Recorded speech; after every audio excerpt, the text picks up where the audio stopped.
Hey you guys, are cracking gods, man here, coming at you with another tournament result video. So this past November month, we had a V Revival tournament, and it was another team tournament, which is pretty nice, because it just goes to show that the amount of support that we've been getting for the format has been steady, if not just ever increasing, because last time around, we hit, like, kind of a benchmark. Like, it was a hell of a milestone, really, being able to actually host a team tournament, because being able to host a competent team tournament requires at least over 30 players cumulatively, and we managed to surpass that goal and maintain that for this one. So it just, the very fact that this is the event format that I'm talking about today brings me a lot of joy.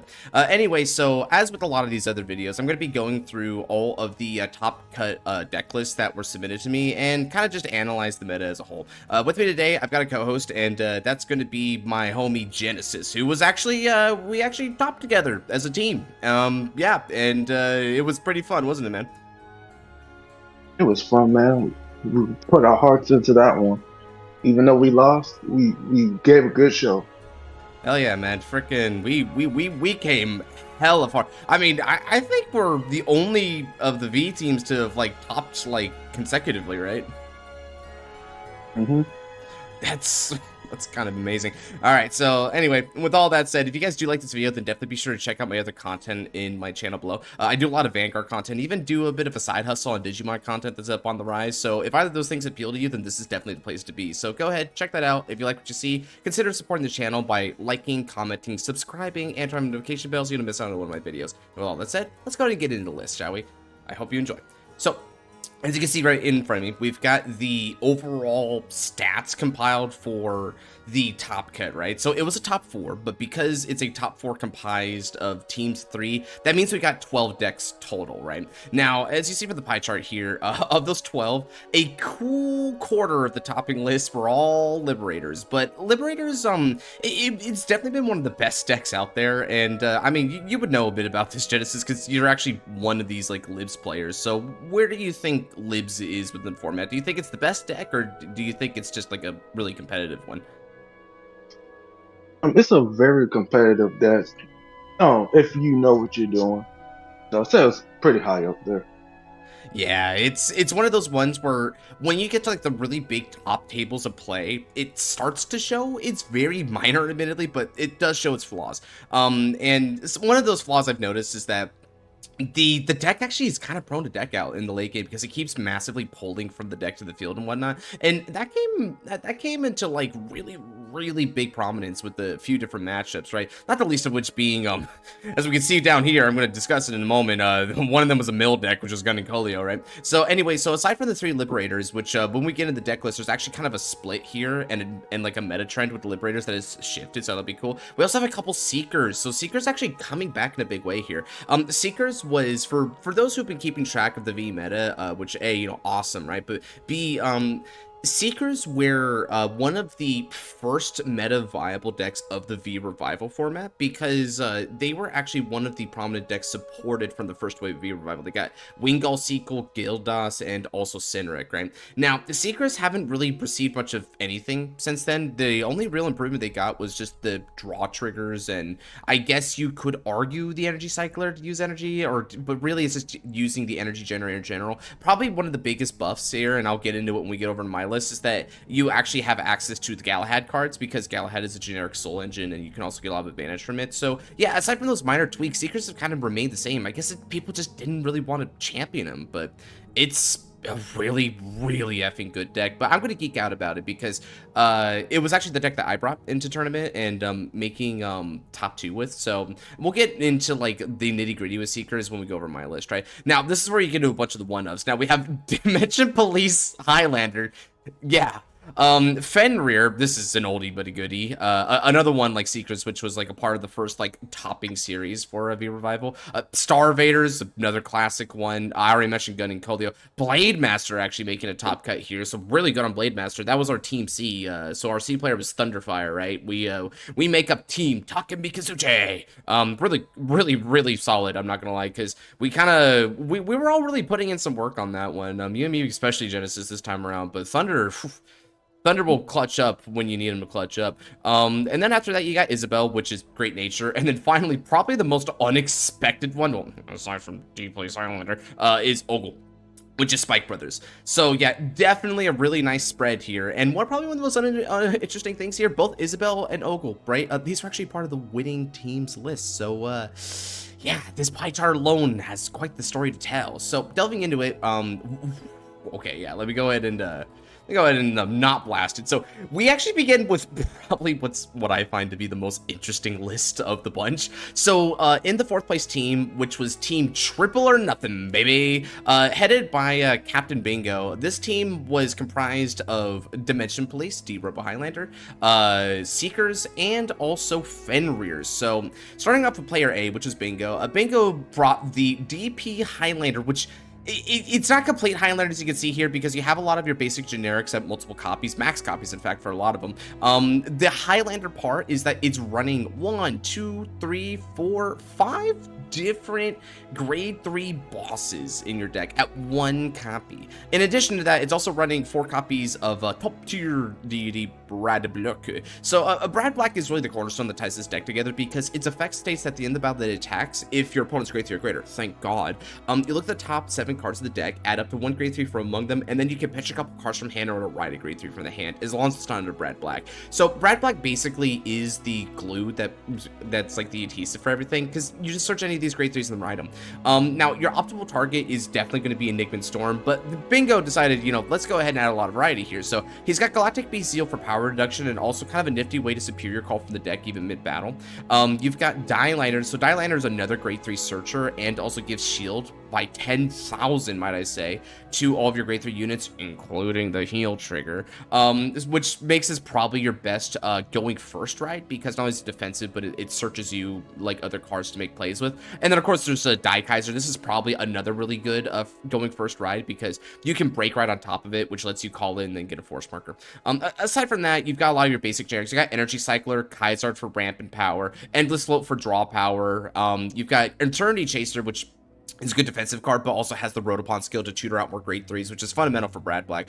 Die Prop is just a good ride line, and it can also give you some like good power in a pinch, right? Twin Order, which this card's actually being considered for being banned, funnily enough, but Twin Order 3 copies, which gives you just a ridiculous amount of power, and is basically fundamental to your win condition. The best way to win with this deck is to go Enigma Storm on top of Brad Black, and then after that, you've got 6 draw triggers, 6 critical triggers, 4 heals, and then 1 Fesco PG. So overall, it seems like kind of a well-rounded list, but also, of course, it's well-rounded relative to a very avant-garde concept. You didn't get to fight this thing directly, I don't think, but any comments about this list, Genesis? From what I've seen through your streams, the Highlander can be like super strong when you get all your things together. Yeah, it's one of those decks that really reminds you that even with basically nothing, DP can still win a game. And I do mean basically nothing, because DP has a crippling flaw, which is its hand advantage. Your ride line doesn't really plus you cards. You need to discard for Eternity Chaser, Endless Flow, and Kaiser touching a neg 1 with its discard. The only cards that plus you ride line wise is Mika as a draw, and then Die Prop can technically plus you 1, but you have to put a grade 3 to bottom the deck, which means you're kind of losing out on a potential ride target from Brad Black, so it's a little risky, right? The only nifty thing is that you can put back the 8 billion from the hand with Die Prop, because well, actually no, you can't, because it's a normal unit, but I wish you could have. I don't know why I was thinking for a second you could, but the thing that is good about 8 billion is that it being a grade 3 is synergistic for other things, so you can add it off Eternity Chaser. That I was thinking, right? So you can add it off Eternity Chaser, because you can reveal a grade 3 normal unit, but then you can add the Amp Billion like for the deck to the hand, so that helps you out with getting a defensive early, because you don't have a lot of hand, but that could help you stave off early offense, especially if you're going second. Going second is not that bad, because you can Brad Black right away, but still, you don't have a lot of card advantage. So this deck, yeah, it struggled a lot getting up to this point, but thankfully, if you can see the relative high roll, this deck will go effing nuts on you. So the player B for this team was one of the 2 Seeker players. Now, this one was Scarlight, which a lot of you longtime viewers out there, you know our boy Scarlight. He's the co-host, generally speaking, for most of my Saturday streams, right? He's a homie. So Scarlight came in here with good old Seekers, and it's playing a lot of the general Seeker stuff as well as the Jewel Knight thing. So we're looking at all 4 copies of Thingsaver along with Wingull, and then you've also got Blaster Blade Seeker at maximum copies, 3 Gildos, and also also for Sinric. So 3 Gildas is a little interesting. I think he's trying to make room because he's also got some generics here, like the Lele and also the Eunice, both have 4 copies. So he's really trying to maximize his soul charge and drop some recursion. And also you've got 3 copies of Lucius. Now, Lucius is a really strong card here. One thing about Lucius is it's a multi-attack extender, because Lucius states that when your grade 3 Vanguard is placed during your turn, you're able to put into the soul in order to draw a card, then call a card from hand or rear circle. Now, normally this is supposed to be like sort of a setup card in Soul Builder, but Thingsaver Dragon Superior rides itself during the battle phase, and technically Wingull will Superior ride into Thingsaver during the battle phase. So in either of those instances, Lucius's draw call is technically a multi-attack, and this can get you some pretty nifty multi-attack like extending. Like for instance, you could do it with Blaster Blade Seeker, which means you can proc its pop. That's really nifty. You can also do it to call Lele. Lele's a 15k attacker on her own. My favorite thing to do is to for those who don't know, Wingull's ability states that you can Soul Blast 2 to Superior ride into Thingsaver as rest, so you don't get the Vanguard multi-attack, right? But when you do that, you add Wingull back to the hand. So then you chain in response afterwards with Lucius. Lucius is going to draw a card that you can recall that Wingull. It's an 18k beater as long as you've got the Blaster Blade Seeker, which you're going to have the Blaster Blade Seeker because, surprise, surprise, Thingsaver is going to call it from the deck on the Superior ride. Aside from that, you've got some generics here. So obviously you've got the Fesco PG, because Fesco PG is just super good defensively. Everyone runs these things. You also have a copy of Quintet Wall, which is fascinating. Quintet Wall is not... This is one of the weaker Quintet Walls because its main claim to fame is that it can return itself back to the hand from the field, but it's just a normal Quintet Wall, which I guess is not bad for this deck because you have a ton of like cards back in deck, because Thingsaver's putting it back 4 at a time, Lele's putting it back 2 at a time, you put them 1 back at a time with Eunice and also Sinric. You've got so many ways to put. Even Blaster Blade Seeker puts itself back in the deck. Like, come on, bro, you're never decking out this deck, right? So I get it, but still, it's a little avant-garde because, you know, CB. Then you've got a couple of draw PGs, and then not 4, not 8, but 10 crits, followed by a 2-2 split on your heal triggers. So generally speaking, really good. I do have a couple of things about this deck that I think I want to point out. I still think that's a little greed to try and go for the Quintet Wall. Like, I understand, like, variety and guard, right? But I feel like Quintet Wall's just not worth it, and it probably would have been better just to try and go 2-2 split on your Fesco PGs and then like whatever other Sentinel you want. My list is has a few like very notable changes. Like the core is the same, but the changes, while small, are actually like fairly pronounced. We'll get into that. One last thing about it is that I think he did really good on his ratios, like his grade 1s, but I do want to say that the Claude in here, the Ride Cycler, doesn't work because it needs your grade 3 Vanguard to be placed by riding from a grade 3 Vanguard that turn when it's placed, but you don't ride normal in Seeker. You have to win to the battle phase. That's how Seekers work, so this is pretty synergistic. So you're only going to do it for its on play from hand guard effect. Yeah, let's go ahead and move on from that, though. Pretty solid list overall. So next up is Fenrir. Oh, Genesis. You and I have had some run-ins with Fenrir, and not the least of which being because I top with it and you have it in your name. So, yeah, Fenrir, this is not our first rodeo with it. It topped the first ever V Revival tournament, and subsequently, it actually won the last team tournament. I played Fenrir. Me and Genesis were a part of that winning team. So, this is going to be kind of an interesting one to go back on. So, Flare Blade running maximum copies of your Hellsky Beast, maximum copies of your regular beast. Then you got 3 copies of your Hellsky Beast, 2 copies of an Aragon. Maxed out Yugioh has some Medusa Energy Cyclers along with some Kainerumis. Got some Dromies here, a couple Valencias, a couple Ciders, 3 Tokas, 3 Amenaho Akaris, and then Fesco PG. That's not all though, because after that you just got your triggers here. So pretty standard lineup. You're looking at 1, 5, 9 criticals, and then you've got 3 draws. That makes it up to 12, and then 2-2 split on heal like usual. So this deck is pretty straightforward, all things considered. It really prioritizes 2 things I've noticed. It prioritizes card advantage. A lot of cards here are drawing you other cards, but another thing about this deck, and this actually really helped the player who did this during the tournament, this deck focuses a lot on anti-control, because you have a lot of cards that are able to remove themselves from the field. So we're talking Venaragon, we're talking Cider, we're talking Valencia for the column, and we're also talking Toka. When I saw this deck play in Flare-Blade's hands, he really wiped out his field most of the time. Maybe he'll leave like a rear guard, like a Yule or something, but aside from that, his field was generally empty. So he's trying to play around control strategies, maybe because there's a fear of Starvader, which, I mean, shoot, had he ran into the Starvader topping player here, he would have had a pretty good effing point, right? But overall, a really solid list. Fenrir aims to kill with its dual nature, either the main phase or the battle phase skill of Hellsky Beast Fenrir. Generally speaking, it seems like battle phase has been like a more effective win condition, but the last fight that this fighter played, actually, he used the main phase Fenrir to like sentinel restrict and like just kill the Blade Master player, who is our player. But thankfully, we managed to, we managed to win past these guys, right? But still, that was really close. This was a tough team for sure. And so like this entire team was gas, right? Like this is a really gas list. And Seekers are super gas. This is a little avant-garde, but based as hell. So bingo, if you're watching this, you cooked, Pookie Bear.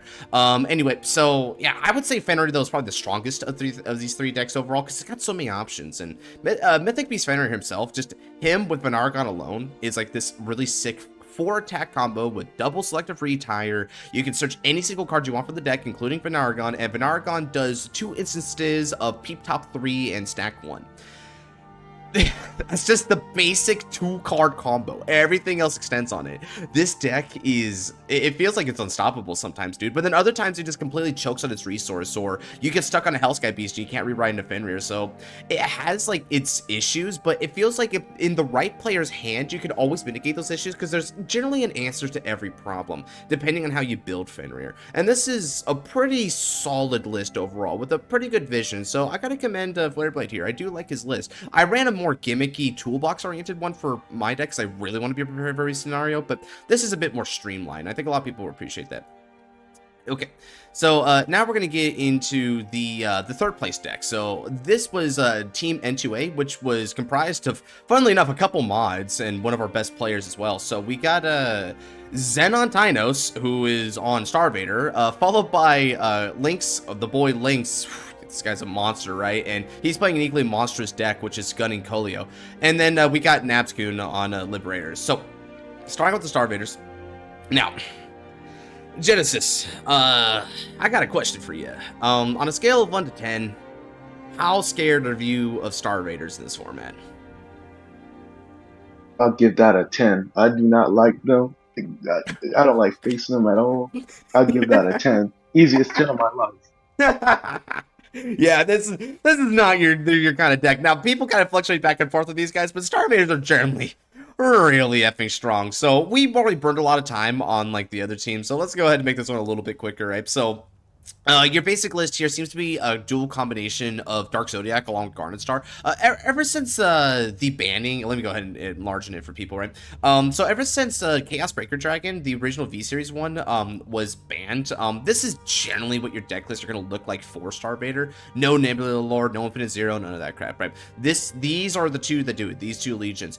So this deck aims to ride into Dark Zodiac turn 3 in order to get its on-hit skill to force the opponent to keep locking as a really good stall mechanism. And because of its Omega Lock, those locks stay there. And the reason why you're trying to do that is you're trying to ramp locks to go for a full force Garnet Star finish, where Garnet Star directly scales to the number of cards it unlocks from your opponent's side of the field, right? Because you keep calling more cards. And if you call at least 3 off of his skill, aka you unlock 3, the dude's gonna restand and keep the twin drive in a force deck, so it's a monster attack, right? But of course, on top of that, we also have some really strong rear guards, right? Zirconium kind of carries the archetype. Let's be effing real. The force lock from top deck is the lifeblood of this deck because it basically gets around any form of counterplay, just about.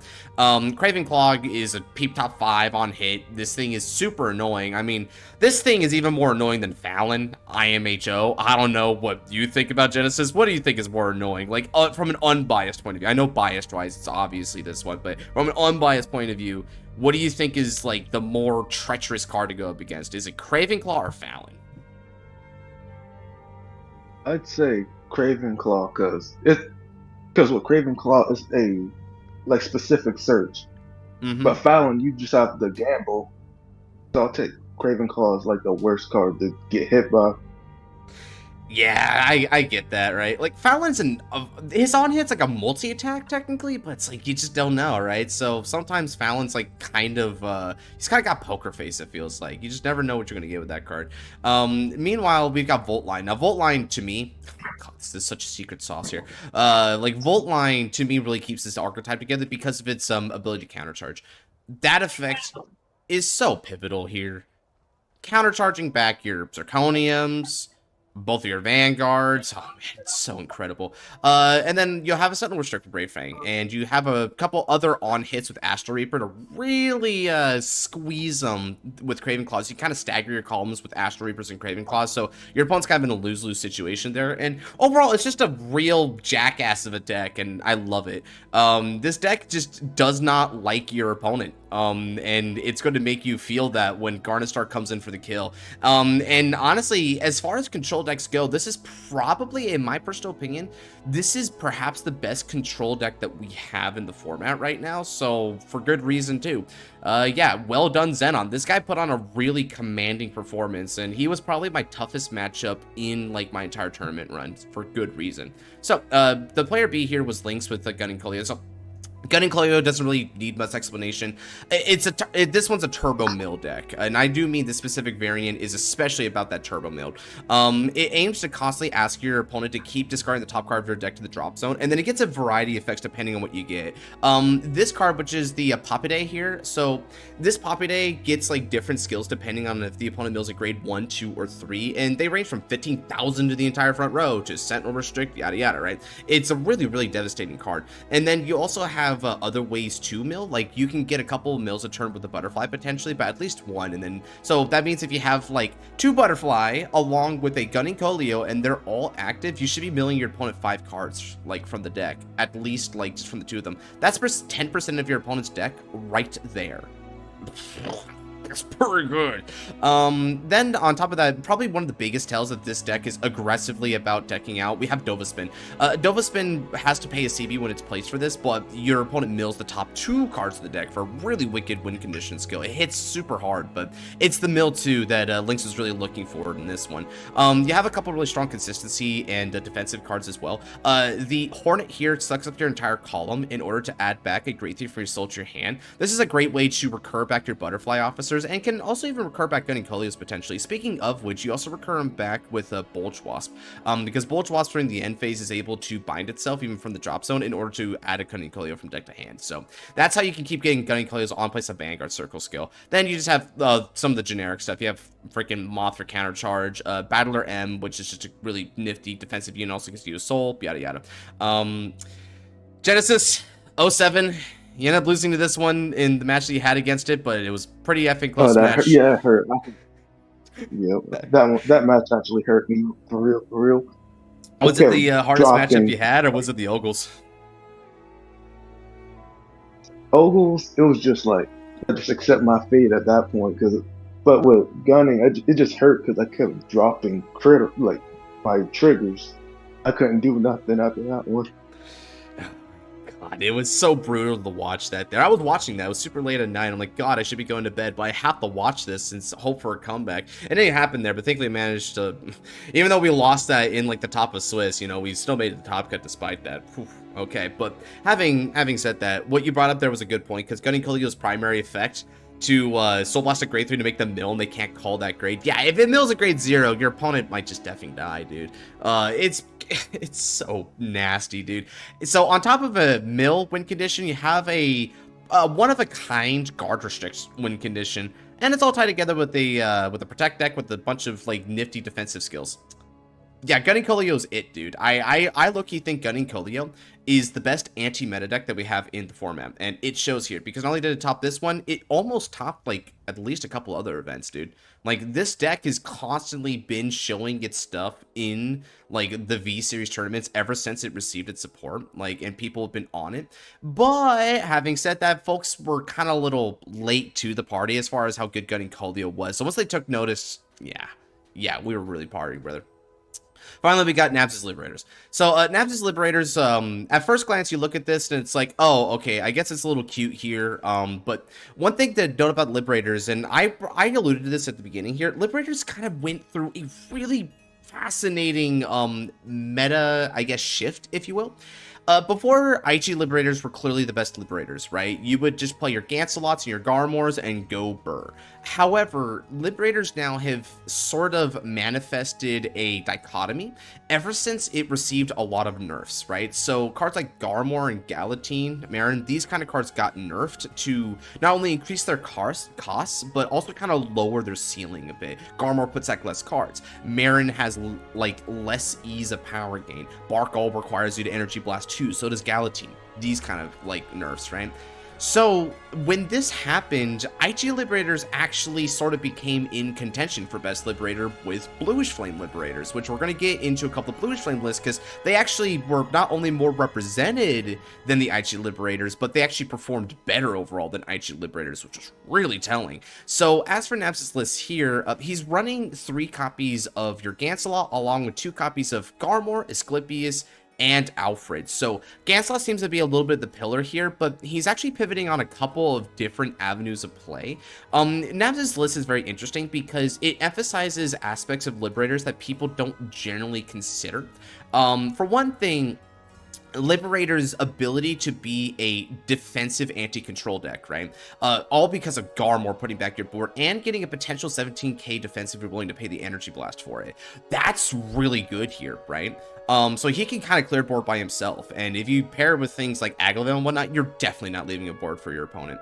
On top of that, we've got Asclepius to recur back cards, so this is also good for the late grind game. And then you have the other aspect of Liberators that people don't generally think about, which is that Liberators could actually be played as a control deck if you really insist on it. Alfred really emphasizes this, because Alfred's able to wipe out like multiple of your opponent's units when it calls a card from the deck, and this ties well with Blast Blade Liberator, which also Soul Blast to get rid of one of your opponent's front row units. So you could be wiping out a ton of your opponent's cards in a Gold Paladin deck through effects. Yeah, it's very atypical, but this is just the kind of sucker punch that I think Nabs was gambling on to be able to like overcome some of his matchups. Unfortunately, though, he reported to me that Alfred, much to his dismay, and I understand why he really likes this one, Alfred did not really perform. It hardly ever came up, and even when there was the potential for it to come up, it didn't really do too much. Realistically speaking, the card that did a lot for him was Garmor. Any match that Nabs was able to win, Garmor was the main reason why. So it sort of goes to show that, yeah, as far as meta trends win, Garmor is still the winning image of IG Liberators for the time being. But of course, you know, as we know, there's some popular boss units that are yet to release for it that may get released at some point here in the near future, such as you know, Gancelot Zenith and the Fridge, yada yada. So then from there he has a lot of other units, and you know, these are really typical Liberators, but there's 2 things I want to point out about this list, and I'm going to pass it off to Genesis to kind of comment on it because Genesis is also playing Lib, so I know he's got some comments here. For one thing, he's playing Garite. So Garite is a card that was released in Clan Collection Volume 10, and it was alongside the Garmor cards, actually, so he was the companion grade too. Garite's a very not often seen choice, but it's surprisingly strong here, because when it's placed with the deck, it gets 10,000 power just flat out for no cost at all, so it's one of your best beaters in this deck. On top of that, whenever it does hit a grade 3 or greater unit, you're able to Soul Blast 1 and draw. Soul is really easy in this deck, so being able to convert that into raw hand advantage really plays well into the more attrition kind of game that Nabs is going for with Asclepius and Garmor, so that's pretty cool. Aside from that, for some reason, the dude really liked his 2 ofs. You've got 2 of these 3 grade 3s, you've got 2 of Galatine, 2 of Aglavale, 2 of Fallon, 2 of Garite, and 2 of Josephus. He really wanted to go for the spread there. And then triggers are just kind of typical here. So, when looking at this list, Genesis, because you also played Libs, so you know, you were more on the Bluish Flame side of things, but you've also probably been somewhat accustomed to the IG Libs. What would you make of this list? Do you think this list was a good call, or do you think that its more avant-garde nature, like, went against it? I'd say it's good, but it's like, if with all the 2-0s, it's like, if you don't see it, your pieces, or you draw into the grade 2 that gets the 10k, it's kind of like bad position for you. Yeah, that's true. I didn't even mention that, but you got a good point, because Garite only gets 10,000 from the deck. Like, if you draw it, I guess what he's thinking is that even if he like bricks with it, all you got to do is guard with it and then throw it back with Asclepius, or I guess you could also just put it back with Garmor, but that means calling it, which is a little whack. So it's a little iffy, though. I get you. And I mean, God, can you just imagine like damage checking one of your Galatines, right? Or like having to lose out on a Fallon, that's kind of rough, dude. It feels like I think I can see where this list could have been changed dramatically if we take out the 2 Alfreds, right? And then we take out the 2 Garites. You bump up your 3 Gray 2s by 1 and get a 3rd Garmor in there, right? Like, that's a much better list, most likely. And even then, you know, it's a little low on your Garmor count, because you kind of need Garmor, but I guess, you know, Cancelot can just chill there for a while, but Cancelot's only on place or Rotopon, so you can't keep proccing that, so Garmor is just the more, like, reliable Vanguard turn to turn. Yeah, it's a little dubious, admittedly, right? So it's unfortunate.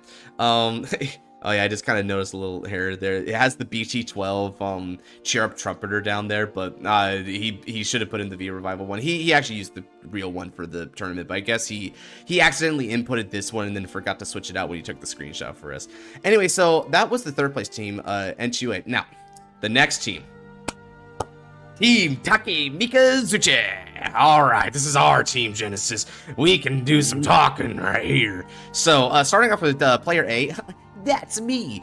So I was on Seekers like Scarlight, and honestly, this deck was a blast. I feel like this deck was a somewhat thought-provoking deck because it really asked me like what to prioritize in deck building, and I think this deck is the king of the late game. If Seekers gets to go to turn 4, and especially turn 5 onwards, your opponent is in effing trouble. Real trouble. This deck is so stable. This deck has the best recursion recycling ability in the entire format. And on top of that, it has good answers to your resources. It does not need energy. As a matter of fact, you're more likely to EB7 and draw than anything. All of your CB, you only need 1 CB per turn, which you can countercharge with Cinderace. Your Soul, well, you've got so many Soul Makers, right, that we've already been talking about. You make Soul with half your cards here at the bare minimum, and you can do them turn after turn after turn in a few cases. This deck is able to go in for the long haul and beat just about anything ever in attrition. And so what I did for this deck list was really maximize my ability to grind it out, and it's bore out in my unique choices here. So for one thing, I didn't obviously bother with the Ride Cycler, and you've got a lot of the usual suspects here, although I took out like Lily and used down a copy, and that's because I wanted to make room for 3 grade 1 Galahad. Now, the Knight of Quest Galahad was a really big goat for me.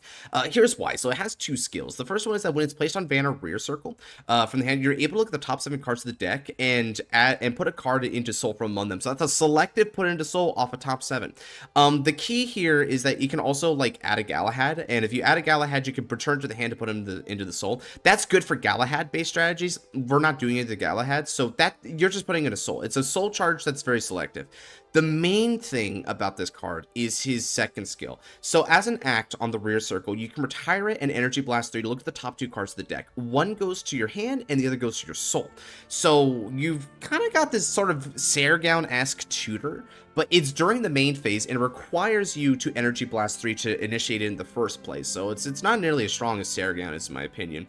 But where this shines is that what I'm trying to do with Galahad, right, because I have all this extra EB, I'm trying to use Galahad's skills in tandem with skills to pull from the deck like Gildas in order to tutor out my key defensive cards.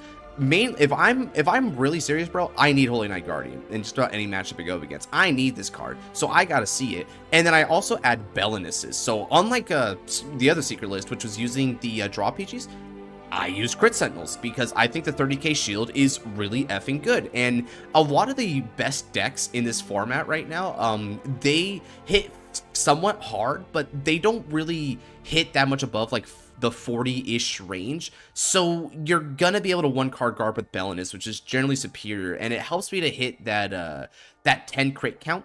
The same way that the Seeker list right here was also trying to go for the 10 crit count, but he had to make a compromise, which was to just do the 2 draw PGs.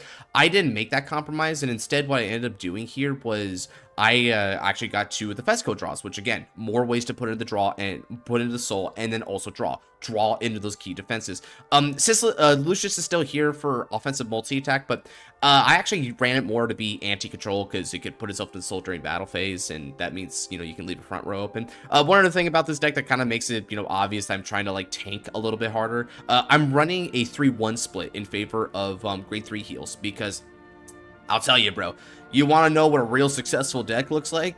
It looks like the one we're going to be talking about next over here on God. And you want to know what this deck does really well? Commit early and rush.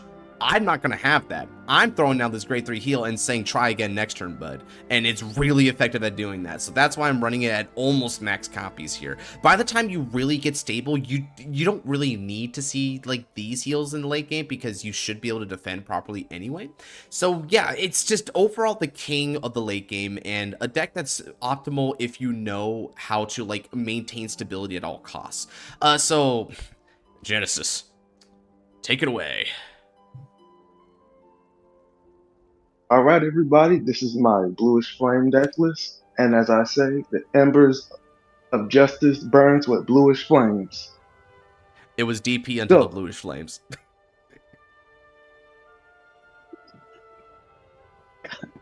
So my list is pretty much bread and butter.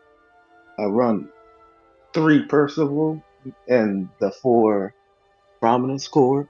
So how my deck list works is like, I run 4 Galatine because unlike IG Libs, I can use it more optimally because I don't really use energy that much other than Galatine and like Barkle. It's really consistent in its rush capabilities. So if you see if your hand is that good, just rush. We do not hesitate. That's the Libs way. So unlike Nav's list, I up my pieces because pieces you really need them. Your optimal right target is Aglavale, so you can then go into Percival because with its skill you can Soul Blast Aglavale, call it, then you could get a special control by bot decking an opponent's rear that you call Aglavale. So I run. So my Sentinels are 2 draw PGs because it got me far this well. I got Fesco PG and I got Quintet Wall. Because a funny interaction is when you complete guard with the Quintet Wall on core, when you call it, core gets a 3K because it doesn't specify it just being your turn. Oh. Oh yeah, that's really fun actually, because it doesn't have the auto abilities from activate part, right? So okay, I got what you mean there. That's really nifty. Shoot. And like on top of that, yeah, like you mentioned it before, but like your ratios are a lot more precise. So this Quintet Wall is probably got the maximum chance to find you like some of these key cards. That's really good. Like pretty much. Oh, sorry. Pretty much. You go ahead. Yeah, you go ahead. I was actually gonna ask here, right? Because you know, looking at this list here, is this list probably like unchanged in your opinion? Is this what you consider to be the optimal Bluish Flame list, or was there any sort of like cards or ratios that you sort of regret in retrospect post tournament? Nope, this is perfect. This is the same list that I had boxed all those years ago, and it still works. Bussin'. Hell yeah. Friggin'. What's your favorite card in this list? My favorite list is Core, of course, because those numbers do begin high. It's so fun to count them, dude. Just like your opponent just sits there looking at the screen in horror as you keep going 3K, 3K, 3K. Repeatedly over and over again. It's such a spectacle. It's a fun deck list. I personally, I think for me, I really love Percival. Percival in this list in particular is so cool because Percival, because you are running the like max aggro veil, and that's because that ability to bot deck from him is unexpectedly really strong. Like even a couple of people got salty about it in tournament chat when I was like looking at it, right? Percival being able to not just like get that control, but call back a card from drop zone of Liberators of your choice, and then also call off the top 4 with the CB skill. It's like basically like geared towards the turn 3 setup. It stalls out your opponent a little bit and gets you prepared for the big push. It's such a perfect card. And something I noticed you doing, which was really sick, was using Percival to tag back in Asclepius, and then Asclepius recurring back more cards. Because deck out's an issue, but this is about your best countermeasure to the deck out issue for Bluish Flames in particular, right? Mm-hmm. Again, yeah, it's a good deck point. out. Sorry, where are you saying, brother, going? Yeah, don't let me interrupt. Oh, no, that's it. Nah, you good. That's all. Oh, I got you. Yeah, I guess that's probably one thing where, because personally, I've always been more of a Garmor Aichi Liberators guy still. Like, I actually, like, even though Nabs' list is a little wacky in its ratios, I do kind of like this method better. This deck does have the better anti-deck out mechanism because of Garmor. You're probably not losing the deck out game. As a matter of fact, in the fight against our team, our third team player, which was, we're going to get into a moment here, was the Blade Master player. Yeah, this deck actually decked it out, and Blade Master, you know, does have a little bit deck out issues, but it also will try to seek to deck out like faster decks. So yeah, that was pretty impressive here. Meanwhile, it's a little harder for Bluish Flames. I actually saw one of the Bluish Flames Liberators players. He was actually the one that won the event, right? He's on the winning team. He ended up decking out against Black Kick as well. It's just one of those decks where, yeah, you are more aggressive and you do hit harder overall because of things like core. But then the downside is that if your opponent can somehow live it, you're going to feel a little bit more frail. So you don't really have the easiest fallback plans. But I mean, shoot. I mean, that was just your way, brother. You looked at libs and you said, nah, this deck is meant for attacking, not sustaining. Exactly. Hell yeah. All right, really good list there. So our player C, the homie Thunder. So Thunder was on Blade Master, and Thunder actually had a few notes for me to say about Blade Master. So I'll bring them up after we go over the list briefly. So Dragonic Blade Master here is basically the same for the most part as what it was back in set 8 when it got support. Watch, you know, technically Volume 7 because Kagura's an odd clan. So Clan Collection Volume 7 gave us Dragonic Blade Master Titan, Mabudi, and Tahir. So Titan is sort of like a Ziegenberg-like card because it makes the vision token the same way that your Someone does, but it does it for an easier cost, which is to drop only a Blade Master, even from Soul.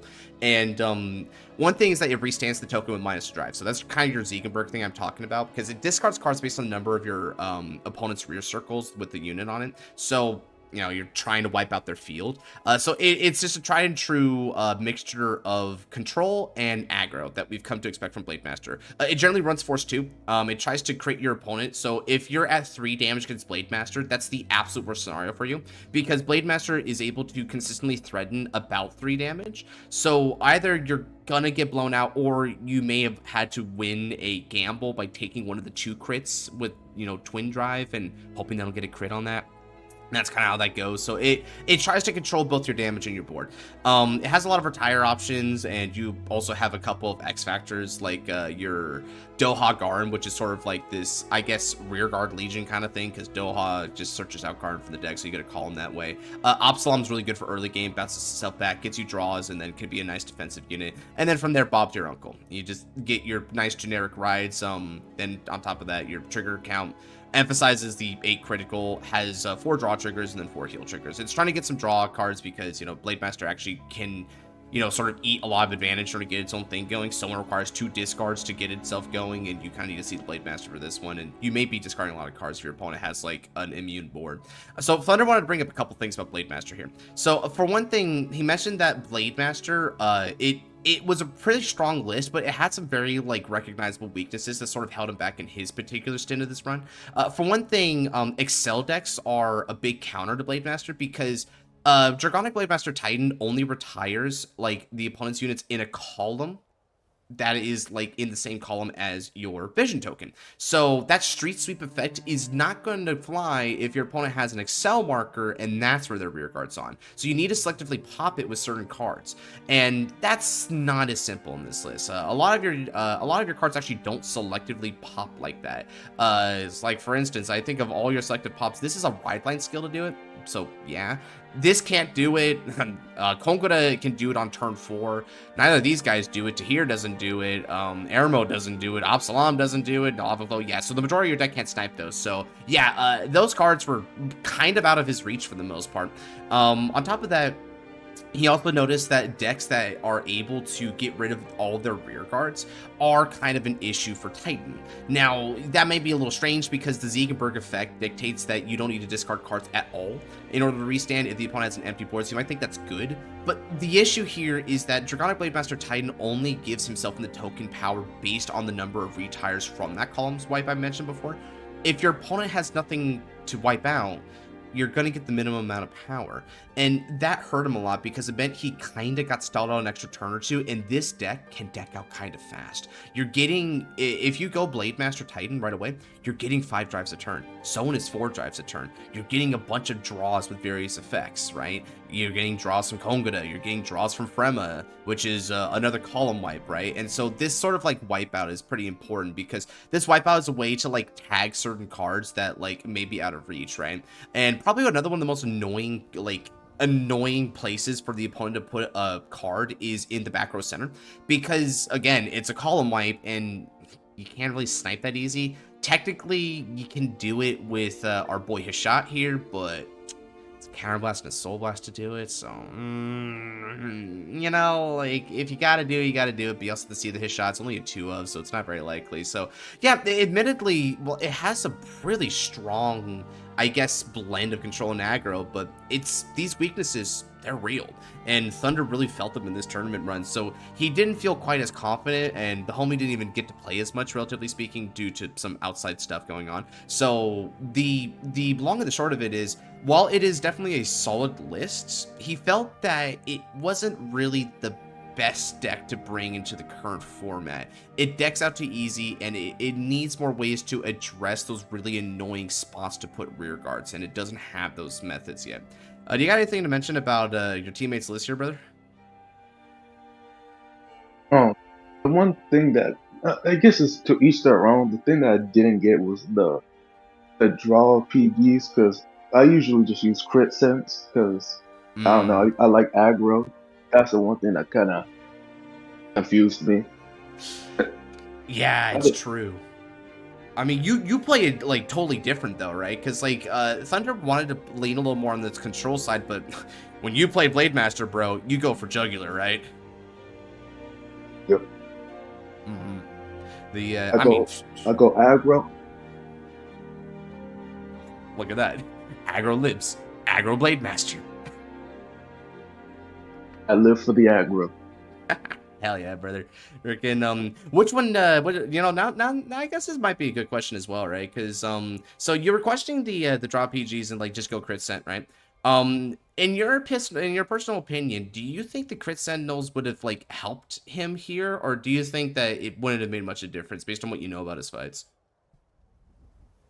Honestly, if his problem is deck out, I would say the crit sense will kind of mitigate that, because, like, deck kind of give you draws in some form or fashion, or at least like give you some hand advantage. Because I think the drives kind of were good enough for me when I was using Blade Master. Yeah, I noticed your variant could like be a little more vulnerable defensively speaking compared to his, but then again, a lot of the times when you're really stomping with this was a little bit more towards the first wave era.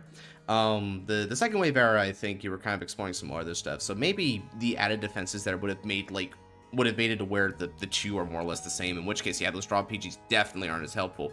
That's kind of an interesting point, right? Like me, I'm not really in the loop as much about like the nitty-gritties of this deck. A lot of what I know about Blade Master's potential comes with a few key players like you and Fumi, right? Because seeing guys like you play it, yeah, this deck definitely feels better when it's on aggro, right? I think there was a key moment here where Thunder was playing this deck and he actually deliberately didn't give Fenrir like up to 5 damage and kept it at 3, right? And so he's trying to do that whole like min-max their damage and try to like threaten lethal at 3 sort of thing. But it was a really easy chance to get them to 5, and I think that a more aggro player like what you tend to go for may have been able to like win that situation that he ultimately ended up losing in the very late game, right? So, and funnily enough, he actually lost because he was able to deck out his opponent in time, so he just ran out of resources, right? So, yeah, it feels like right now, even though Blade Master kind of has this sort of blend, when you bring that up, it's true, it's more of an aggro deck in my opinion, and yeah, it makes sense. All right, so that was Team Takamikazuchi. These were the runner-ups. Honestly, real proud, brother. We had a good one, didn't we? Yep. Yeah, that was a great run. It gave us a run for our money. Oh yeah, dude, especially when we lost out on that top of Swiss, I was like, yeah, that was kind of low-key humbling. I really thought we was just breezing, bro, and then they came up and said, nah, fam, you gotta check yourself. I'm like, all right, fair. And I mean, don't get me wrong, I won my match technically, but like, dude, it was still hard as hell. Starvaders was kind of kicking me in the shins there for a hot ass minute. Bro called a full board on turn 2, and then used Photon to bounce back the Zerk. And then also used Volt Line as well, so I couldn't CB deny him from that play. Are you effing kidding me? How the hell? That was insanely good. Zenon, if you're watching this, that was good. All right, now for the top list here, let's go ahead and make this a little quick, because yeah, we've been on this for a while, and I know we're going to start getting tired here. But this was so here was the top team. Are you guys going to love this name? So the winning team, the champions, were called Team Those Jobbers. Yeah, I don't know if that name aged well or aged poorly. What do you think? Not aged well, because that means they reverse psychology. Shoot, they hit us with that reverse psychology. Yeah, they make us think we're weak, and then we're gonna blow them out. So this is Isabel. So this was played by Nadote, aka Alia, aka whatever they want to go by. So Alia here, right? Their tried and true is Isabel. This is probably the deck that I think they have really pioneered the most, aside arguably from Musketeers, which was another one of their topping lists from V Revival. So generally speaking, if they're playing green aside from Mega Colony, they're kind of one of the go-tos for it, right? So you've got your maxed out on Isabels. You're also running a couple of the Rearguard Legion for Tester Fox and Researcher Fox. You've got the Isabel dedicated supports, which is Neon Shiro, Neon Kuro, and then also you've got some of your generics like Bicolor Baku, Lemur, which is good for countercharge and soul charge. You can do both if you're on Isabel, because Isabel basically rigs the results where you get both effects off your casino. Incredibly powerful. That mini ability for grade 3 searches. You've got 10 grade 3s, so this is totally prudent. And probably one of the most interesting things about this list to me is the trigger lineup. Alia really wants to gut check people when he goes in drive check, dude. He's got 2 draws, 6 crit, 4, like, yeah, it's 2 draws, 6 crit, 4 front, and 4 heals. So, like, dude. Truly a holy. Yeah, holy crap, man. Like, he just does, I like, there was this one time where I was fighting against him, and he was playing this deck, right? It wasn't in the tournament run when we fought, right? There was this time where I think it was a casual, because I was playing Asha, and, God, this deck will just tag you out of nowhere. I'm like, oh, yeah, okay, I saw he checked this front, I'm gonna take it. Hits me with the freaking crit sentinel. I'm like, whoa! I almost died on that. I had to like heal out of it, but it's just one of those things where he keeps you guessing, and one of the reasons why he's able to get away with this is because of the main Isabel here. So Black Lacquer Isabel has a skill when it's placed on ban or rear to look at the top 3 cards of your deck and arrange whatever your way. So this is kind of to rig the casino that's already rigged anyway, but it also means you get deck stack triggers. And you can proc it twice because Isabel will reignite its own on-place ability as an act. So, great. Yeah, it means you're gonna get the triggers that you want best, so I kind of understand why they went for some variety here. Only a couple Chemical Skunk, but I honestly think this is more because of its put into Soul to Draw, because you can burn Soul to a lot of your cards here. That's probably one of the things about Isabel is that it is a resource eater. You CB for this Isabel, you CB for Tester Fox, you CB for Researcher Fox, you could end up CBing for Bicolor Baku, although you probably want Energy Blast, you CB for Neon Shiro, and then Soul Blast, let's not forget about that. You You Soul Blast for regular Isabelle. You Soul Blast for Tester Fox. You Soul Blast for your Neon Kuros, sometimes multiple at a time. So yeah, you're burning all of your resources, brother. But this deck has one of the best like beatdowns in an Excel deck, right? Arguably, it may have the best beatdown in an Excel clan. If you're able to proc off your Black Shadows Isabelles for plus 15k, and then restand those with Neon Kuros for just a Soul Blast. And this is on top of the 10,000 power from Isabelle and potential multiple triggers from Isabelle's stacks. And you can even power it up further with things like Tester Fox and Baiko the Baku. I've had this thing run at me for like 50k plus twice. And that's an Excel deck, brother.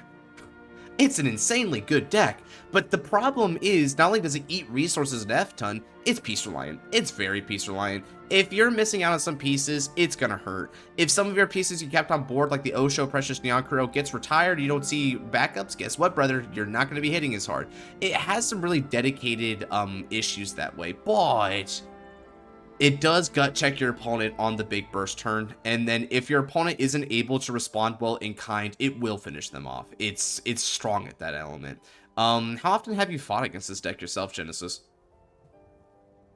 Not very often, but I remember in like past few tourneys I have fought it with my funny Dino deck, and yes, won somehow.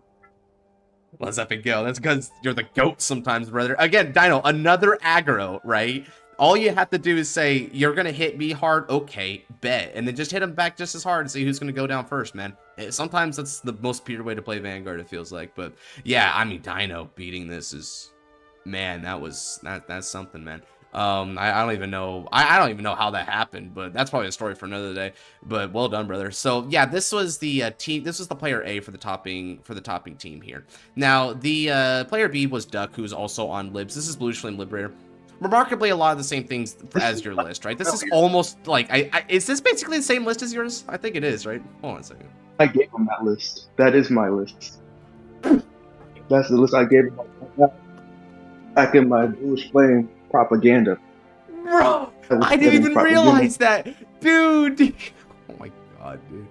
So that means the most successful thing about our team was your list, just by this alone. I win by adjacent.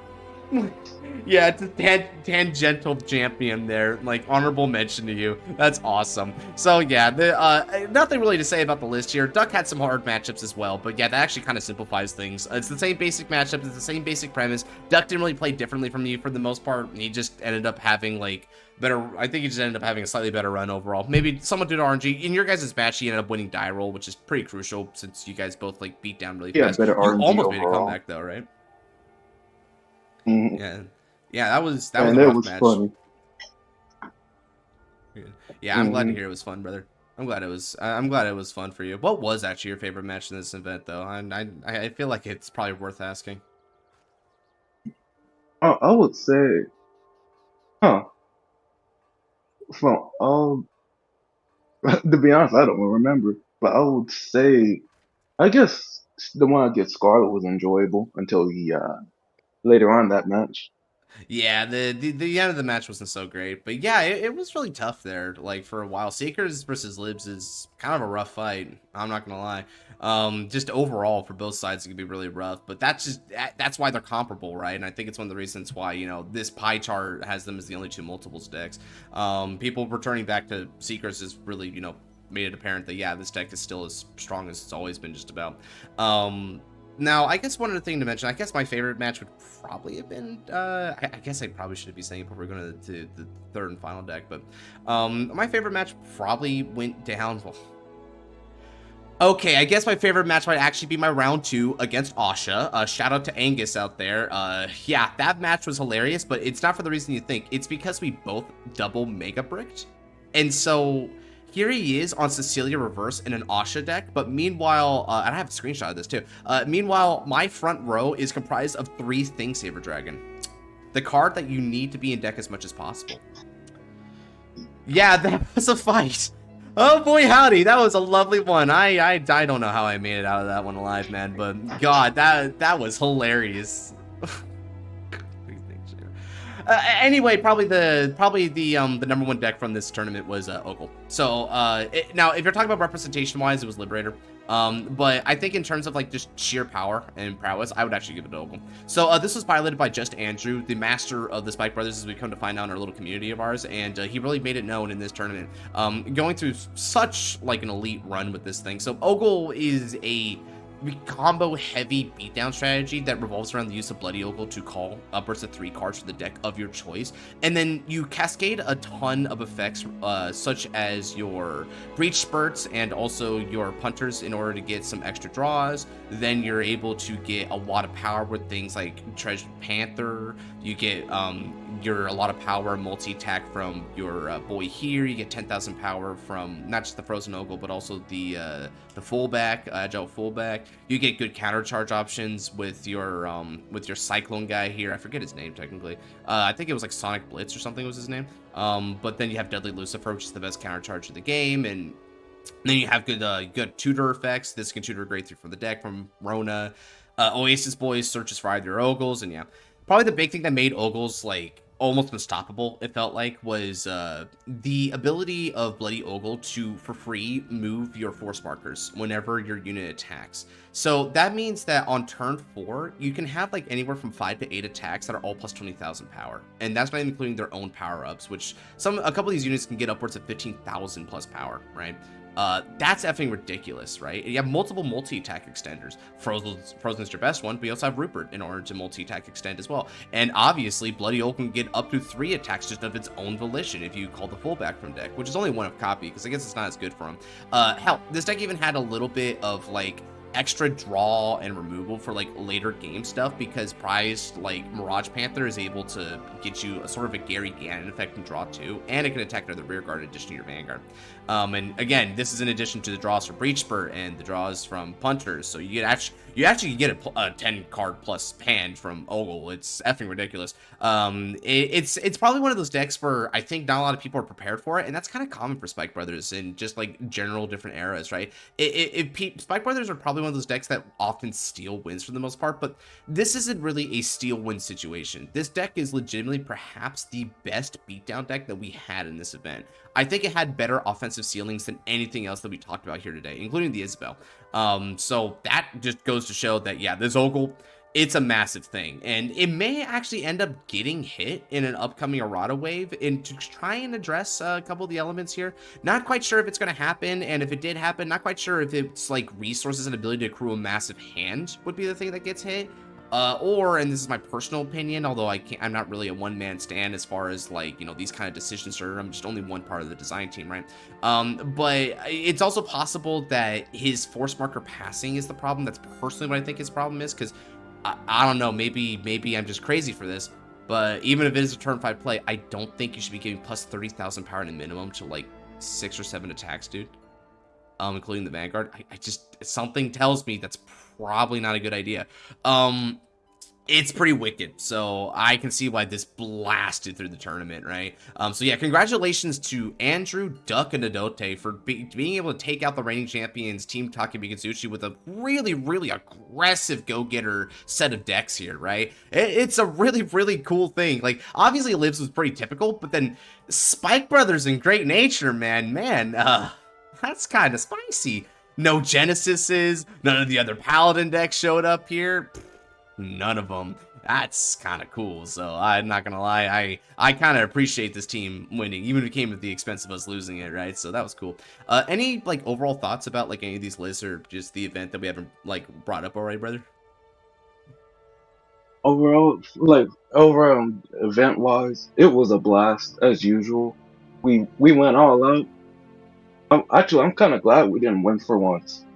The other people show up in a weird way, right? Give them a good fight. Yeah, I loved it when people are like, "Oh my god, they didn't win." I'm like, "Yeah, you guys thought it was like a given or some crap. That'll teach you." We're not invincible. Smack talk. We're not invincible, bro. That's what makes it cool, right? That's what makes the fights real. No, I want Spikes to get hit because that was out of pocket. Yeah, 30,000 power to like, what was it, 6 or 7 attacks? Yeah, I think he said 7 attacks in the fight, right? Like, God, dude, how? No, Oh, no, it was 8 attacks. Don't hit me with 8 attacks. oh, oh man, that's just, and he didn't even use up all of his resources. And he still had like a really decent hand after that. How the hell do you do that? And to think, Genesis, you actually lived that turn. You lived that turn with this aggro list. I'm just gonna use Ducks as the same list, right? This aggro ass list managed to tank that. So yeah, when people complain about libs, I kind of understand it too, though, because libs are excellent at what they do. They may even be the best at what they do specifically. Man, nothing to Ogle. Nothing, bro. They tossed freaking Percival and Prominence Core like it was just another football for them, bro.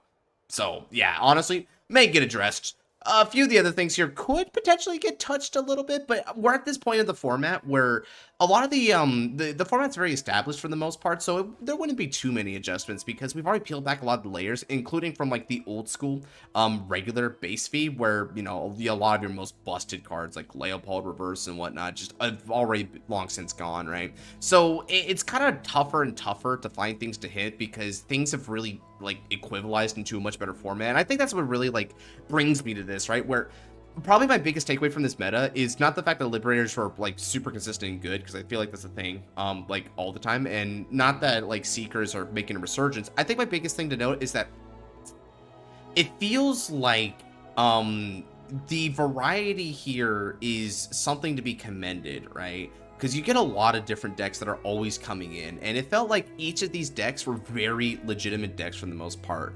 Even mother effing Dimension Police Highlander took a lot of legitimate dubs up to this point, bro.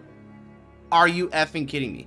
And it just goes to show that I think this format, it feels so good. Like more and more people are flocking to it, and it feels like the matchups just get tighter and more engaging, and there's more like counterplay, and it feels like the players are able to express themselves properly, and I just couldn't be happier. I feel like the project here has been a rousing success, and as of the release of this video, we're already underway in the reveal season for Clan Collections Volume 11 and 12, as well as like Extra Booster 3 Born Again Team Striders, yada yada. So if you guys here liked this video and you like the deck list that we talked about and you think that the format might be enticing from the way we've been talking about it, then definitely check out the link to the Discord in the description of this video right here and help join the community, and you'll see the project news and discussions, and we have a lot of really helpful and based card fighters here who are able to help get you up to speed, and we have a lot of different resources such as a master database, a restriction list, a trial list. We also have regular tournament support and things of that nature. So you have a lot of different resources to not only get into the format and build decks, but also to know how to improve and, you know, just really fight a lot of good fighters, because a lot of fighters have really come to master V, you know, like some of the members of our team, for instance, and many of the other teams on here as well. So if that sounds interesting, go ahead and check it out. And while you're at it, check out the fight nights that are currently undergoing for those aforementioned sets revealed. This is wave 3 of V Revival, and it's promising to be as big as the other ones, if not even bigger and more exciting, right? So with all that said, definitely check those out. With all that said as well, I guess one other thing I want to bring up here as a little bit of a note is, I don't know, I think this is releasing after this, but just in case, check out the fight night between Alciel and Deeplands that BMS did, because that fight was actually really fun. And even though it's standard and this is V, right, I think I just want to kind of gas that up because I think people are gonna really like that fight. But I'm rambling on. It's getting really late anyway. So thank you to everyone who came on by, and with all that, take care. God bless. See you in the next one.